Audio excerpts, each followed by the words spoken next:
الحمد لله رب العالمين والصلاة والسلام على سيد الأنبياء والمرسلين وعلى آله وصحبه أجمعين أما بعد السلام علیکم ورحمۃ اللہ وبرکاتہ۔ انتہائی محترم بزرگوں، بھائیوں، نوجوان دوستوں، خواتین، آج کی نشست میں ہم اسلامی فلاحی ریاست کے حوالے سے کچھ اور جو کنفیوژنز ہیں ان میں سے چند کا ازالہ کرنے کی کوشش کریں گے۔ جب اسلامی ریاست کی بات آتی ہے تو جو لبرل اور سیکولر لوگ ہیں اور نام نہاد خواتین کے حقوق کی جو تنظیمیں ہیں، ان کا سب سے بڑا ریئیکشن یہ ہوتا ہے کہ اسلامی ریاست میں خواتین کو گویا دوسرے درجے کی شہریت حاصل ہوگی، ان کو گھروں میں بند کر دیا جائے گا، ان کے لیے تعلیم اور روزگار کے مواقع نہ ہونے کے برابر ہوں گے، اور معاشرے کی تعمیر اور ترقی میں ان کا کوئی کردار نہیں ہوگا، بلکہ ان کو گھر کی چار دیواری میں قید کر دیا جائے گا۔ بدقسمتی سے یہ جو تاثر بنایا گیا ہے یہ کوئی ہوائی قلعہ نہیں ہے، بلکہ کچھ ایسے مذہبی عناصر بھی موجود ہیں جو خواتین کے حوالے سے ایسی ہی خیالات کا اظہار بھی کرتے رہتے ہیں، اور ماضی قریب میں ہمارے سامنے افغانستان کی مثال موجود ہے کہ جب وہاں طالبان کی حکومت تھی تو وہاں بچیوں کے تعلیمی اداروں کو بند کر دیا گیا اور خواتین کو گھر سے نکلنے پر ان کی پابندی لگا دی گئی اور معاشرے کے اندر ان کے کردار کو محدود کر دیا گیا۔ اس کا نتیجہ یہ نکلا کہ جو ایک پروپیگنڈا کیا جا رہا تھا اسے تقویت ملی۔ بدقسمتی سے اگر ان چیزوں کو قرآن اور سنت کی روشنی میں دیکھا جائے تو ہمیں اسلام کی یہ تصویر جو پیش کی جاتی ہے یہ بالکل غلط نظر آتی ہے۔ اس کے مقابلے میں اگر ہم قرآن کا مطالعہ کریں، نبی کریم صلی اللہ علیہ وسلم کی پاکیزہ سیرت کا مطالعہ کریں اور اسلامی تاریخ کا مطالعہ کریں تو ہمیں نظر آتا ہے کہ اسلام میں خواتین کا مقام وہ تو بہت ہی درخشاں ہے، بہت ہی بلند ہے، بہت عزت اور مرتبے والا ہے، اور اسلام نے تو خواتین کو دراصل بہت ہی عظمت اور عزت اور توقیر سے نوازا ہے۔ سب سے پہلی بات تو یہ ہے کہ خاتون ہو یا مرد، دونوں اللہ رب العالمین کی تخلیق ہیں، اور اللہ رب العالمین نے ان دونوں کو پیدا کیا ہے، اور اللہ تعالیٰ نے قرآن پاک میں جگہ جگہ اس کا تذکرہ بھی کیا ہے۔ جہاں انسان کا جہاں بطور انسان مرد کا تذکرہ کیا ہے، وہیں بطور انسان خاتون کا تذکرہ کیا۔ گویا اللہ تعالیٰ نے اس دنیا کو یک جنسی معاشرہ نہیں بنایا بلکہ دو جنسی معاشرہ بنایا ہوا ہے، اور اس میں خاتون بھی اس کا ایک اہم حصہ ہے اور نصف حصہ ہے، نصف بہتر ہے، اور مرد بھی اس کا حصہ ہے۔ اور پھر شریعت سے ہمیں معلوم ہوتا ہے کہ یہ دونوں اصناف یہ اللہ تعالیٰ کے ہاں ذمہ دار بھی ہیں، یہ دونوں اصناف یہ مکلف بھی ہیں اپنے اپنے اعمال کے، انہوں نے اپنے اپنے اعمال کی جواب دہی بھی کرنی ہے۔ مرد سے بھی اس کی زندگی کے حوالے سے سوال و جواب کیا جائے گا، اور عورت سے بھی اس کی زندگی کے حوالے سے سوال اور جواب کیا جائے گا۔ گویا مرد اور عورت دونوں اللہ کے ہاں جواب دہ بھی ہیں، اور جب یہ جواب دہ ہیں تو ظاہر ہے کہ پھر اللہ رب العالمین نے ان کو اس دنیا میں کچھ اختیارات بھی دی ہیں، کچھ ان کا دائرہ کار بھی متعین کیا ہوا۔ لہٰذا یہ بات تو بجا ہے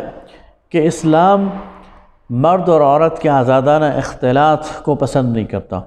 اور اسلام نے مرد اور عورت کے لیے حدود اور قیود مقرر کی ہیں، اور ان دونوں کے لیے الگ الگ دائرہ عمل مقرر کیا ہے۔ لیکن اگر جائزہ لیا جائے اور دونوں کے کردار کا وزن کیا جائے تو کسی بھی لحاظ سے عورت کم تر شہری نہیں ہے، بلکہ عورت کو بالکل مرد کے حوالے سے بالکل یکساں سلوک جو ہے وہ شریعت نے کیا ہے، بلکہ بعض اوقات عورت کو زیادہ حق دیا ہے اور عورت کو زیادہ توقیر اور احترام دیا۔ اب اگر ہم عورت کے حقوق کی بات کریں تو سب سے پہلے معاش کا مسئلہ آتا ہے کہ ایک عورت کا جو گزر بسر ہے وہ کیسا ہوگا۔ تو اس سلسلے میں ہم دیکھتے ہیں کہ جو ایک فیملی یونٹ ہے، مرد اور عورت کا جو ایک جائز رشتہ ہے میاں بیوی کا، اور جس سے ایک خاندان وجود میں آتا ہے، تو اسلام اس پورے خاندان کی معاش کی جو بنیادی ذمہ داری ہے وہ مرد کی لگاتا ہے، مرد کو اس لیے اس کا ذمہ دار اور مکلف ٹھہراتا ہے کہ وہ نہ صرف اپنی بلکہ اپنے گھر کی خواتین کی اور اپنے بچوں کی تمام ضروریات کا وہ مکلف ہے اور ان کو وہ پورا کرے۔ اس کے باوجود اللہ رب العالمین نے عورت کو بالکل مرد کے دست نگر بنا کر نہیں چھوڑا، بلکہ عورت کے لیے مختلف جگہوں پر اس کے باقاعدہ حقوق متعین کر دیے۔ مثلا نکاح ہوتے ہی سب سے پہلا جو حق عورت کو دیا جاتا ہے وہ اس کا حق مہر ہے۔ بدقسمتی سے اس حوالے سے بھی ہمارے ہاں جہالت پائی جاتی ہے، اور ہمارے ہاں یہ کہا جاتا ہے کہ 32 روپے اور پتہ نہیں کتنے آنے یہ عورت کا حق مہر ہے۔ یہ انتہائی غلط بات ہے۔ عورت کا جو حق مہر ہے وہ مرد کی معاشی حالت کے مطابق دیا جاتا ہے۔ نبی کریم صلی اللہ علیہ وسلم نے اپنی بیٹی حضرت فاطمہ کا جو مہر مقرر کیا وہ 500 درہم تھے، اور وہ 500 درہم اگر آج کے مطابق ان کو آج کے مقابلے میں آج کی کرنسی میں کنورٹ کیا جائے تو یہ 1.5 کلو چاندی کے برابر بنتے ہیں، اور 1.5 کلو چاندی کی اگر آج کے ریٹ کے مطابق اس کی قیمت نکالی جائے تو وہ 1 لاکھ سوا لاکھ روپے سے کم نہیں۔ آپ اندازہ لگا سکتے ہیں کہ حضرت علی رضی اللہ تعالیٰ عنہ جو معاشی طور پر اتنے بڑے خود کفیل نہیں تھے اور جو اتنے زیادہ خوشحال نہیں تھے، انہوں نے بھی اپنی بیوی کو حضرت فاطمہ الزہراء رضی اللہ تعالیٰ عنہ کو 500 درہم مہر دیا۔ نبی کریم صلی اللہ علیہ وسلم نے جو اپنا پہلا نکاح کیا ہے حضرت خدیجہ الکبریٰ رضی اللہ تعالیٰ عنہ سے، تو اس میں 20 اونٹ بطور مہر ادا کیے ہیں۔ آج ایک اونٹ وہ 1 لاکھ سوا لاکھ سے کم نہیں ملتا، گویا 20-22 لاکھ روپے آج کے مطابق نبی کریم صلی اللہ علیہ وسلم نے مہر ادا کیا۔ تو یہ جو مہر کی رقم ہے یہ مرد کی استطاعت کے مطابق ہے، یہ چند ہزار بھی ہو سکتی ہے، یہ لاکھ بھی ہو سکتی ہے، یہ چند 100 بھی ہو سکتی ہے، اور یہ نہ ہو یا عورت معاف کرنا چاہے تو اس کو معاف بھی کر سکتی ہے، لیکن بہرحال یہ ایک خاتون کا ایک معاشی تحفظ ہے۔ اور اس میں یہ بھی بات بالکل یاد رکھنی چاہیے کہ یہ قابل ادا ہے، اور اگر کوئی شخص اس کو ادا نہیں کرتا اور مر جاتا ہے تو یہ اس کے ذمے قرض ہے، اور اس کی جو ورثاء ہیں ان کو اس کو ادا کرنا چاہیے، اور اس کے بغیر نکاح وہ صحیح نہیں ہوتا۔ اسی طرح اسلام نے عورت کو نہ صرف مہر کا حق دیا بلکہ نفقہ اس کا وہ مرد کے ذمہ لگایا، اور وہ اس معیار کا لگایا جو مرد کا اپنا معیار ہے۔ یعنی مرد نے اپنی بیوی کو اس طرح کھانا اور پلانا ہے اور کپڑا مہیا کرنا ہے اور گھر مہیا کرنا ہے، وہ طرز زندگی فراہم کرنا ہے جو خود اس کا اپنا ہے۔ جس طرح وہ خود کھاتا ہے اسی طرح وہ خواتین کو کھلائے گا، جس طرح وہ خود پہنتا ہے اسی طرح خواتین کو پہنائے گا، اور جس سٹیٹس پر وہ خود رہتا ہے اسی طرح اپنے بیوی بچوں کو وہ رکھے گا۔ اسی طرح اسلام خواتین کو حق ملکیت دیتا ہے، خواتین کو یہ حق دیتا ہے کہ وہ اپنی کوئی چیز خرید سکتے ہیں اور اس کو بیچ سکتے ہیں، اور اسی طرح ان کو اپنی حق ملکیت کے استعمال کا حق دیتا ہے، حق تصرف دیتا ہے، اپنی چیز وہ بیچ سکتی ہیں، خرید سکتی ہیں، کسی کے حوالے کر سکتی ہیں۔ یہ وہ باتیں ہیں جو 1400 سال پہلے اسلام نے خاتون کو دی ہیں۔ آج اگر ہم مغرب کی بات کرتے ہیں اور وہاں بنیادی انسانی حقوق کی بات کرتے ہیں، خواتین کے حقوق کی بات کرتے ہیں، تو گزشتہ صدی تک مغرب کے اندر خاتون کو براہ راست اپنی املاک کو بیچنے کا اختیار نہیں تھا،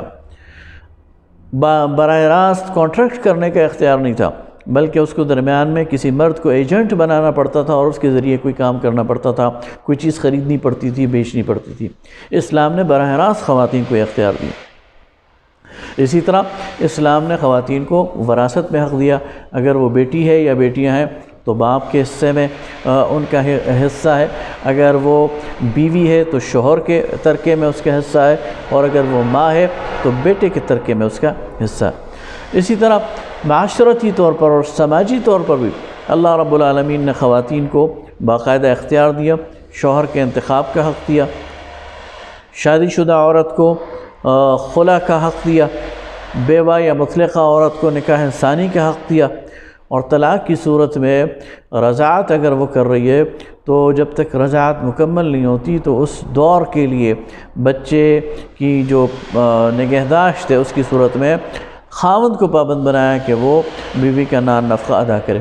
اسی طرح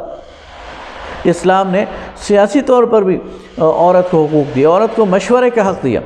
عورت سے باقاعدہ مشورہ کیا جاتا تھا، عورتوں کے مشورے کو اہمیت دی جاتی تھی۔ ہمیں سیرت سے بہت سارے واقعات ملتے ہیں کہ خود نبی کریم صلی اللہ علیہ وسلم نے امہات المسلمین، امہات المؤمنین کی جو مشورے ہیں ان پر عمل کیا ہے اور ان کو سراہا ہے۔ اسی طرح عورت کو انتظامی اختیارات دیے جا سکتے ہیں۔ حضرت عمر رضی اللہ تعالیٰ عنہ کے دور میں ایک خاتون تھی، بزرگ خاتون شفا بنت عبداللہ، ان کو حضرت عمر نے بازار کا انچارج مقرر کیا تھا، گویا مجسٹریٹ ان کو بنایا تھا، اور ان کا کام یہ تھا کہ وہ بازار کے نرخ چیک کیا کریں گے۔ اسی طرح خاتون کو جج بنایا جا سکتا ہے۔ امام ابو حنیفہ کے مطابق قصاص کے معاملات کے علاوہ، یعنی فوجداری مقدمات کے علاوہ تمام مقدمات میں خاتون کو جج بنایا جا سکتا ہے۔ امام ابن جریر کہتے ہیں کہ قصاص سمیت، فوجداری مقدمات سمیت باقی تمام مقدمات میں، یعنی ہر قسم کے مقدمات میں عورت کو جج بنایا جا سکتا ہے۔ اور اسی طرح عورت سے فتویٰ لیا جا سکتا ہے۔ دور صحابہ میں کم و بیش 20 ایسی خواتین تھیں امہات المؤمنین میں سے یا صحابیات میں سے، جن سے باقاعدہ فتویٰ لیا جاتا تھا، جن سے پوچھا جاتا تھا، جن سے مسائل پوچھے جاتے تھے۔ لہذا خواتین وہ اس معاشرے کا حسن ہے، اس معاشرے کا اس معاشرے کی تعمیر اور ترقی میں ان کے کردار ہے۔ اور آج جو اسلامی معاشرہ بنے گا اور اسلامی ریاست بنے گی، اس میں خاتون کو اپنے گھر سے باہر نکلنے کے مواقع بھی ملیں گے، روزگار کے بھی مواقع ملیں گے، معاشرے کی تعمیر اور ترقی میں اپنا کردار ادا کرنے کے بھی مواقع ملیں گے، اور معاشرے کے اندر ایک توازن قائم کرنے کے مواقع بھی ملیں گے۔ لیکن بہرحال جو حدود و قیود ہیں ان کی پابندی بھی کرنی پڑے گی۔ عورت کا الگ دائرہ کار ہے، مرد کا الگ دائرہ کار ہے، اور یہ خود خاتون کے تحفظ کی بات ہے۔ شریعت نے خاتون کو ایک تحفظ فراہم کیا ہے۔ آج ہم دیکھتے ہیں کہ جو سیکشول ہراسمنٹ کی بات ہوتی ہے، یا خواتین کو ستائے جانے کی بات ہوتی ہے، یا ورک پلیس پر ان کے لیے کمفرٹیبل ماحول نہیں ہوتا، تو یہ سب چیزیں اسلام ان کا پہلے قدم پر تدارک کرتا ہے اور خاتون کو ایک عزت والا اور ایک تحفظ والا ماحول فراہم کرتا ہے، جس میں وہ تعلیم بھی حاصل کر سکتی ہے، جس میں وہ روزگار بھی کر سکتی ہے، اور وہ جس میں اپنے حقوق بھی حاصل کر سکتی ہے اور معاشرے کی تعمیر میں اپنا کردار بھی ادا کر سکتی ہے۔ وآخر دعوانا الحمدللہ۔